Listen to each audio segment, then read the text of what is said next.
How Barbara Corcoran turned $1,000 into an empire. I genuinely wish Barbara Corcoran would run for president. Not because she's rich. Not because she has any kind of political experience, she doesn't. But because of her humility and wisdom. Barbara Corcoran did not grow up rich. She lived in a two-bedroom apartment with 10 siblings. She struggled through school due to her undiagnosed dyslexia and was often considered the dumb kid in school. She worked 22 different jobs before she became rich.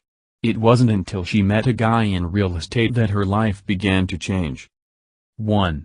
Where is Barbara Corcoran now? Now, everybody knows Barbara Corcoran for Shark Tank, a TV show where entrants get to compete for the attention of investors. Corcoran is one of those investors.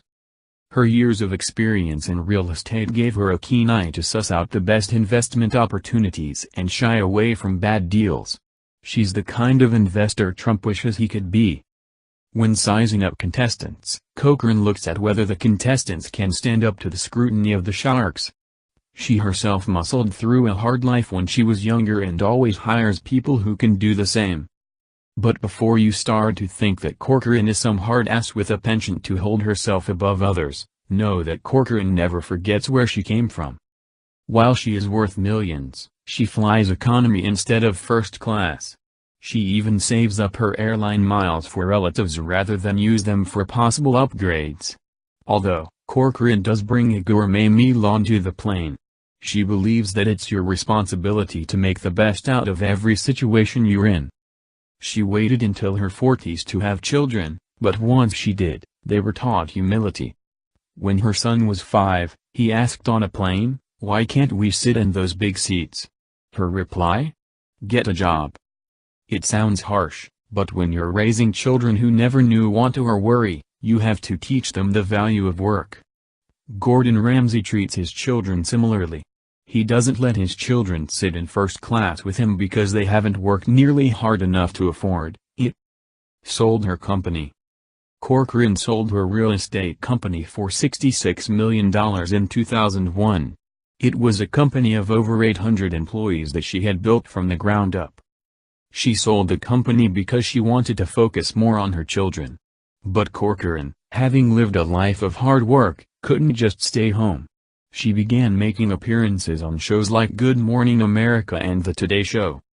Then, in 2009, Mark Burnett asked her to join a reality TV show Shark Tank. This is the Barbara Corcoran we know now. Successful, rich, and a full-fledged TV personality. But how did Corcoran get here? It all began with a $1,000 loan and a budding romance. 2. How Barbara Corcoran turned $1,000 into an empire. In the 1970s, Barbara Corcoran was a waitress at the Fort Lee Diner. She was only 21. She met a guy named Ramon Simone who offered her a ride home. The two became friends and about a year later, Ramon suggested they start a real estate company together. They pulled out a $1,000 loan and split it evenly. Naturally, they called the company Corcoran Simone. The off-and-on romance only lasted 7 years. They broke up the company when Simone decided to marry Corcoran's secretary. At that point, Corcoran had $1,000 to invest again and she began her own company, the Corcoran Group. Her first sale on her own. Every entrepreneur remembers when they made their first dollar on their own without the help of a boss or a partner. It's usually a fond memory. Corcoran's first sale was an apartment rental for the Giffany brothers, a building where she secretaried previously. It was an L-shaped studio apartment.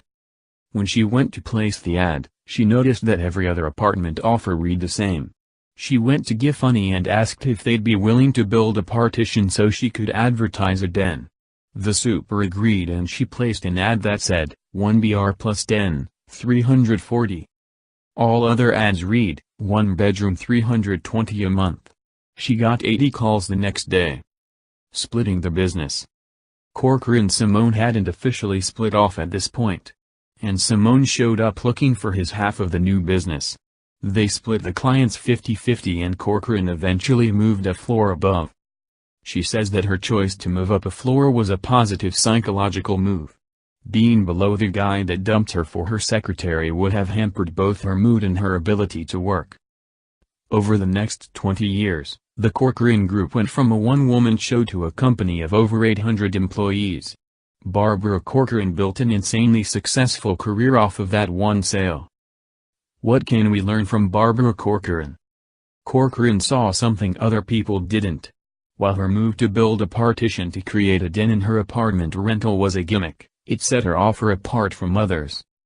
When selling either a product or yourself, find a way to set what you're doing apart. This could mean honing in on a vertical or merely flaunting what you've got. Are you better at something than most people?